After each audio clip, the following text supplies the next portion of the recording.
السلام علیکم۔ وعلیکم السلام ورحمۃ اللہ وبرکاتہ۔ ابو جانی، آج کل دہشت گردی کے واقعات بہت زیادہ ہو رہے ہیں۔ ایسے موقع کی کوئی دعا ہمارے پیغمبر صلی اللہ علیہ وسلم نے بتائی ہو وہ تو مجھے بتا دیں۔ جی محمد عمار بیٹا، ہمارے پیغمبر محمد مصطفیٰ صلی اللہ علیہ وسلم خوف اور گھبراہٹ کے وقت اور خاص طور پر نیند میں ڈر جانے اور خوف و گھبراہٹ کا شکار ہو جانے کی صورت میں ان کلمات کو پڑھنے کی تلقین فرمایا کرتے تھے۔ اعوذ بکلمات اللہ التامات من غضبہ وعقابہ وشر عبادہ ومن ہمزات الشیاطین وان یحضرون۔ اس کا ترجمہ یہ ہے کہ میں اللہ تعالیٰ کے کامل و مکمل کلمات کی پناہ میں آتا ہوں، اس کے غضب اور عذاب سے اور اس کے بندوں کے شر سے اور شیاطین کے وسوسوں سے اور اس سے کہ شیاطین میرے پاس آئیں۔ ماشاءاللہ ماشاءاللہ۔ پیارے دوستو، ہر قسم کے خوف اور دہشت سے وقت اللہ تعالیٰ کی طرف سے ہونا چاہیے اور دہشت گردوں سے حفاظت کی یہ مصنوع دعا ضرور پڑھنی چاہیے۔ اس دعا کی برکت سے اللہ تعالیٰ ہر قسم کی حفاظت عطا کرے گا۔ ابو جی، یہ دعا تو بڑے کام کی ہے، جلدی سے مجھے سکھا دیجیے۔ ٹھیک ہے بیٹا، میں پڑھتا ہوں، میرے ساتھ ساتھ تم بھی پڑھتے رہو۔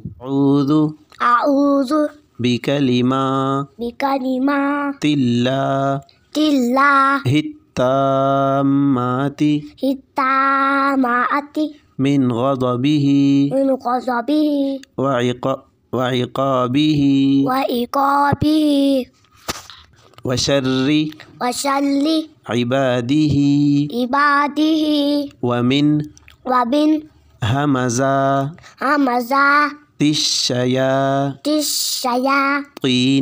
الشیاطین وان یحضرون۔ ضرور۔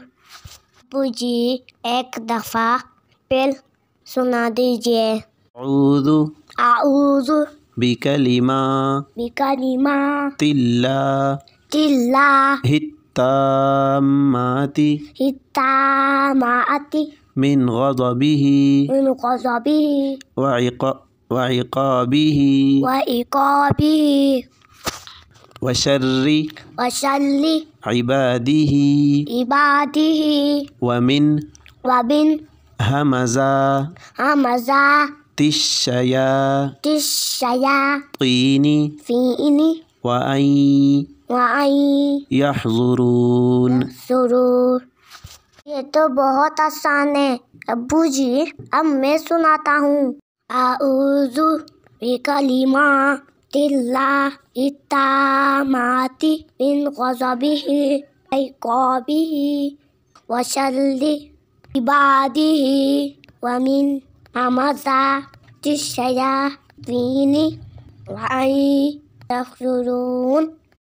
آئے ہائے ابو جانی، مجھے تو یہ دعا یاد ہو گئی۔ ماشاء اللہ ماشاء اللہ۔ اب تو یہ دعا میں اپنے ننھے دوستوں کو ہی سکھاؤں گا انشاءاللہ۔ آپ سیکھیں محمد عمار کے ساتھ مصنوع دعائیں، پیاری سنت اور اچھی باتیں۔ حسبی ربی جل اللہ ما فی قلبی غیر اللہ مولى محمد صلی اللہ لا الہ الا اللہ۔ ماشاء اللہ۔ پیارے دوستو، ہمارے چینل TWT آفیشل کو سبسکرائب کریں اور چلو دعائیں سیکھیں۔ اگلی ویڈیو میں پھر ملتے ہیں۔ السلام علیکم۔